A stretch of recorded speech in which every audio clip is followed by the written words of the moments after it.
What is going on, guys, and welcome back to the channel. I was gonna be working on the Subarus today, but I'm kind of at a standstill with both of them, waiting for parts to come in, so I can't really touch the WRX or the SDI at the shop till those parts come in. But I didn't want to not do anything today, so we're gonna be working on my 1993 Mazda RX7.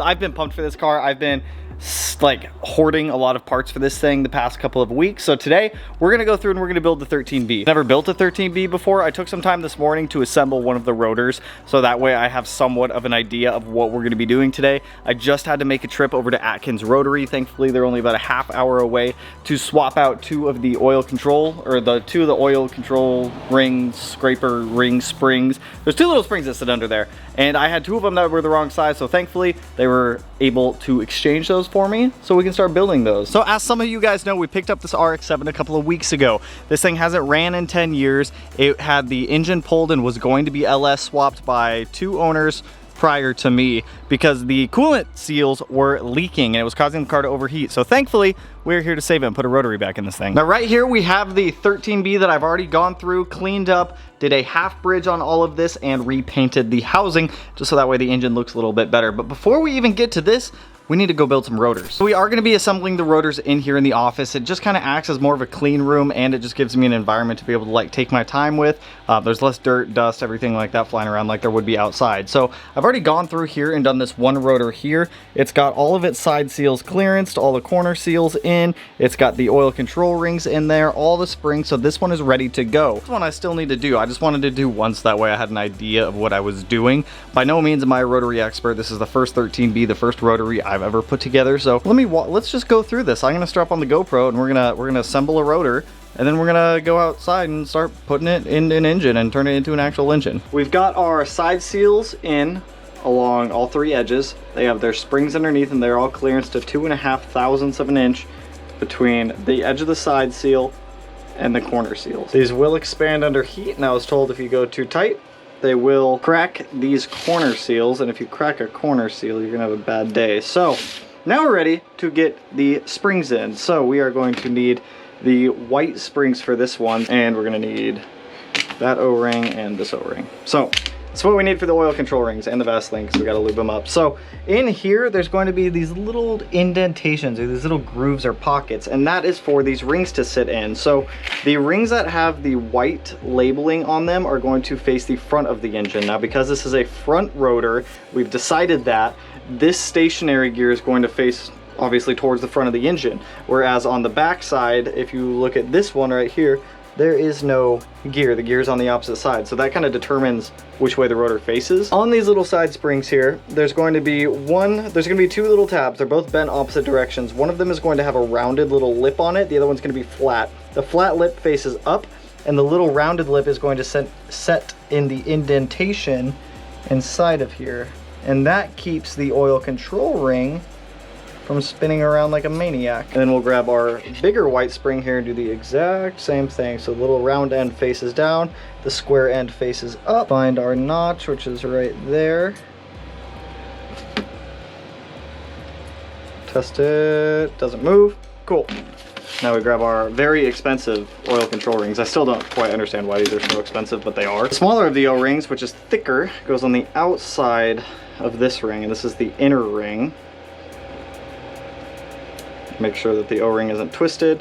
And then the bigger ring goes on the inside of the other one, and this one is a pain in the ass to get in, dude. They just do not want to go in. So we've got this ring on the inside here, this ring on the outside of that one. From what I read, and I could be totally wrong, is you want these greased or lubed up with either oil, but these keep oil from exiting this rotor housing, because that's how the bearing inside of the rotor gets cooled, is through oil. So these stop the oil from going into the combustion chamber, which would be the rotor housing. On these, there's going to be these little indentations on the rings, and those are going to sit on that little tab that faces upwards. So we're going to get that tab to just kind of line up with it and then set it down.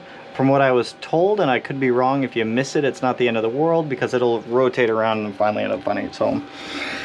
Push down on this, try to get it to seat in, which these freaking suck to get to seat in, man. Maybe it's just me, maybe I'm just weak, I don't know. Is it in? It is in. So now if I move it around, it's not just gonna flop out. So Oil control rings, corner seals, corner springs, side seal springs, and side seals are in on this rotor. Now we're gonna flip it over and do it again. These guys will just go right up there. Right there, and you will go right there. I don't know why I'm using a knife for this. Grab our actual corner seals.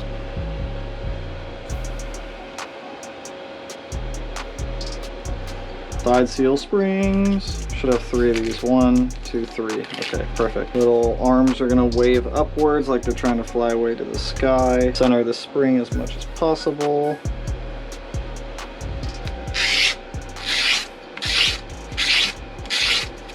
Got 2 fully assembled rotors at this point. Now let's go build a rotary. I am excited for this. I'm gonna bring the apex seals, the apex seal springs, and I'll grab the other seals, and I will meet you guys out in the garage. I wanna give a huge shout out to today's video partner, The Ridge. Now with Father's Day coming up, are you trying to find your dad the perfect gift? Have you made the mistake of getting your dad a bad gift in the past? Well, The Ridge is here to help with that. Now, I'm sure you guys have heard of The Ridge in the past for their awesome slim wallets. This is my daily carry. This thing has been absolutely wondrous. It takes the abuse that I give it every single day. Holds up to 12 cards plus cash. If you're trying to find your dad the perfect gift, make sure to go to ridge.com/Smeedia to be able to find a ton of awesome options that you could potentially get him. Now, with that, they also have things like fantastic little key carriers. They've got awesome things like knives, because what dads don't like knives? I feel like every dad out there loves knives. And in our most recent trip down to California, you guys may have seen me with my backpack from The Ridge as well. The Ridge has a ton of options that you could select from to get your dad potentially the perfect gift. Now, The Ridge is running their biggest sale of the year right now. If you have heard of The Ridge before, you probably know them from these wallets. They have RFID technology built into them, so that way your wallet cannot get skimmed when you're out and about in public. These come in over 30 different color options, from carbon fiber to burnt titanium to Damascus, a whole bunch of options. They also come with a nice little money strap on them, so if you have any cards, cash, or anything else you need to carry, they got you covered. The Ridge has over 3 million customers and over 50,000 5-star reviews. So once again, I want to give a huge shout out to The Ridge for partnering with us today on this video. You can find a lot of these goodies at ridge.com/Smeedia to find your dad the perfect Father's Day gift. Now let's get back to building these cars, so that way, well, we can have some running cars again. So we have our front iron set up here. We have our stationary gear put in here. Now I am gonna apologize to you guys because this is my first time doing a rotary build. There's gonna be a lot of tripod action, just kind of displaying as we go along this. Now on this 13B, gone ahead and I just kind of cleaned up the mating surface here where the side seals are gonna seal to the iron. We did go ahead and do a half bridge on this engine, so we should be good to go. The stationary gear gets torqued down to 18 foot-pounds. So the way we're gonna do this is seal, Dorito, next iron. I'm pretty sure there's some sealant that goes here. There's some sealant that goes here. There's some O-rings, some dowels. We'll put the dowels on there also to make sure everything stays aligned. But freaking build as a rotary, man. I'm excited. Rotary gives you this stuff called Polymer. They say to use it on the water jacket seals. So they say just put a small amount inside of here and it'll help keep the seals in place. I guess it might help seal it also. I'm not entirely sure.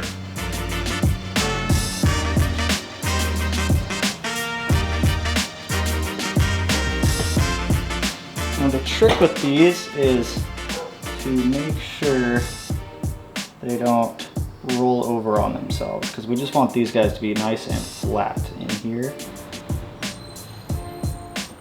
Don't do it, don't do it. Can you just cooperate with us? There we go. I feel like I should have put the O-ring in first and then the Polymer. See, we twisted right there. At least they made this one like multicolor so you can see when it twists.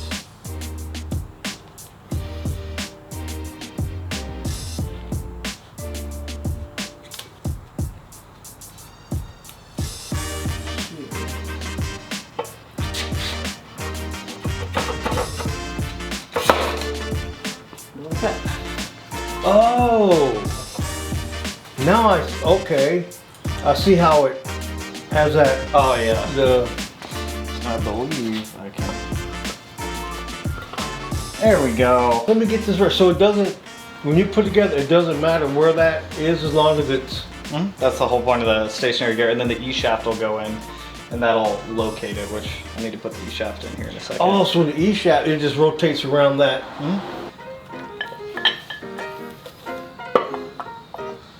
Somehow find its home like that. Not too bad, right? No, it's not. Now I want one. the apex seal. You go in. You've got the big spring here. No, no, it's the bottom side seal. It's out of place. How do I get this out now? Fuck me, man. Okay, I figured it out. This is gonna suck. Let me time lapse through apex seals. This is gonna take a while.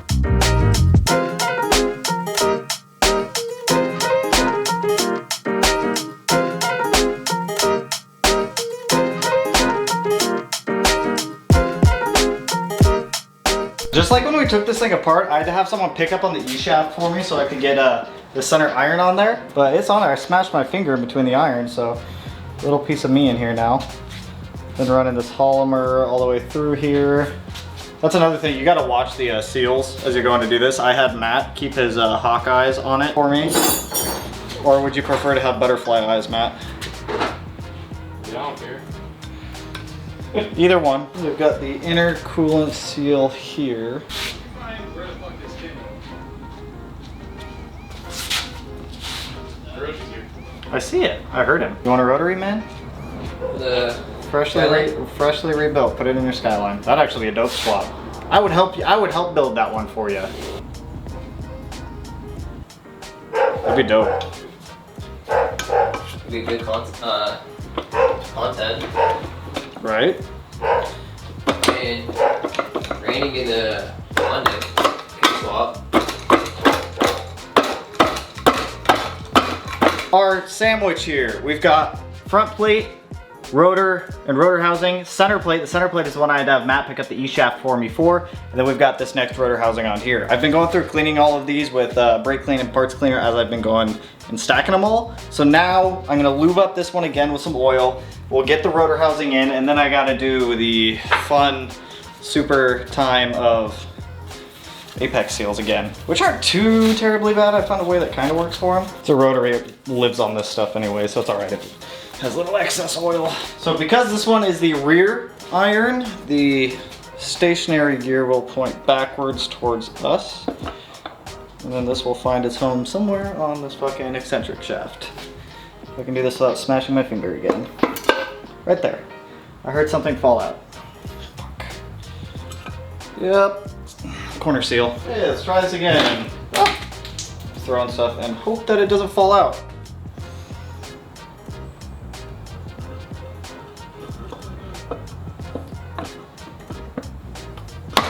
Hey, that's what I'm talking about right there. There's money. There's money! Now it's time for apex seals. So with the apex seals, the flat side will go towards the cylinder wall. I've kind of found that putting in the big spring first and the little spring is the best setup. It's just fucking very difficult to do. Down, and that should hold those two together. There's one. You wanna do apex seals, man? Heck no. Why not? I believe in you. If anyone has faith in you, it's me. Get those two started. There we go. All right, 1, 2, 3.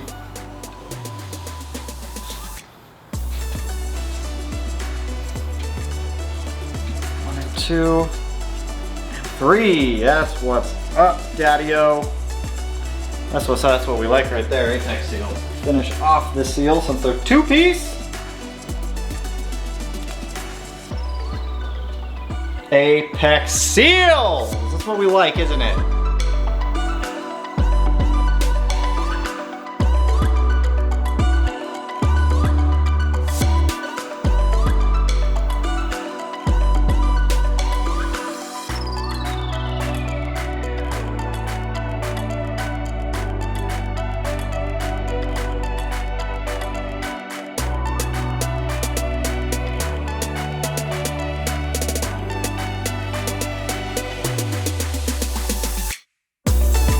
Oh my gosh, all right, we're past the point where I was feeling super rushed because of the sealant and everything like that. So we have all of the irons stacked. All of these straight up suck to torque down, first of all. You have to torque them down in 4-foot intervals from 20 foot-pounds up to 40 foot-pounds. Once all those are torqued down, you can get the rear stationary gear in. We have a new rear main seal in. At this point, we're ready to start stacking the front. We're using the exact same shims that we took off of this thing and putting them back on. So Matt and I are gonna He-Man this engine up and off of here, get this iron plate moved to the back of the engine and put it on this engine stand like a normal engine. So that way we can get the oil pan on, the front cover on, all that stuff. So Matt and I are gonna He-Man it up over here. We're gonna know we're setting it on the blanket. Alright, so you ready? Oh my god. This thing's not that heavy. It just feels like a fucking... Oh, that was the way I thought we were setting it down. Yeah. Well, fuck. I literally That's what I just said. I literally had it like that. It's heavy, but it's not like heavy. Bro, that's a fucking rotary. You want to hear it turn up? Yeah. I built this. I fucking built this, man. Isn't that cool? Everything about this engine is fucking weird. It's got good compression now. I used to think they were less weird before I saw the internal. Like I knew that it's basically what I thought it was, but the parts that weird me out are the parts I don't normally see. Yeah. Like this. Now that we've got the 13B moved, so that way I can actually work on it like a normal engine, I'm gonna fit the turbo kit on it actually real quick. We're just gonna hold on. These are already tight. Matt's putting together our Bob Wagner. What was that? I would have gone the other way. I guess it doesn't matter. Damn, that's a bigger turbo than I thought. How's it? Where's the manifold? I'm gonna grab the manifold. Ah! Don't knock that over. Manifold. Okay. I'll grab 2 nuts. What are these proprietary Mazda fucking exhaust manifold studs? What the fuck is this? They're their own thread pitch. What is this? I don't need the throttle cable bracket. Are you sure you wouldn't like it? I don't know. Because we now have your address because you shopped with us and we're going to steal yours because we need more. We just obviously, as car people, we want to see a massive turbo on a fun little engine, right? Of course we do. So over here I've got the 13B with the engine stand, or chilling with the engine stand. I still gotta put the front cover and everything like that on the stack. But I wanted to test fit the turbo kit, obviously. So this is the turboloan cast manifold. It is twin scroll, so we've got 2 wastegates, one that'll go on each side. This thing's sick. A cool little manifold. It's way cheaper than Subaru's stuff for some reason. For at least the turbo kit. Don't know why. That really pushes the turbo far away from the engine. I just noticed that. You don't think so? I guess not. It's kind of a big turbo. Not with how It's my first time with the Bob I just Wagner. rotated that. You know what I appreciate about Bob Wagner? Look at the housing. They actually cut the housing. The Borg Warner SXE 600. I didn't get the EFR because I was too cheap and I didn't want to buy an EFR. We got 10.5 inches. And we're at 10 inches. 10 inches. So the engine is only half in it. There's no front cover. If there was a front cover, it would come out to here. 1 foot. 9 inches. In its defense, if the front cover was on, it would come out to here.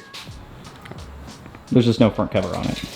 I think I'm gonna start running Borg Warners from now on. I just do that. It's like the dumbest thing to really like pick apart about a turbo, but the grain on the casting It's just way like looks smoother. and feels good. Right? The thing with the Borg Warner for me is the fact that they actually take the time to cast into the turbine housing cutouts for the hardware. Precision doesn't do that. You know how hard it is to mount up some Precision turbos that are T4? Yeah. It's very difficult. Dude, this thing's sick. Bob Wagner. I'm really glad I decided to do the single turbo, not the twins. It looks way better. That is like straight up and down. Yeah. Well, I mean, we'll probably have to adjust it once it's in car, but dude, that's dope. And it's twin scroll, twin wastegate. It's a little 13, and it's a half bridge. Dude, this thing's gonna be, god damn it. I said I didn't want a lot of power out of it, and now it's gonna end up making a lot of power.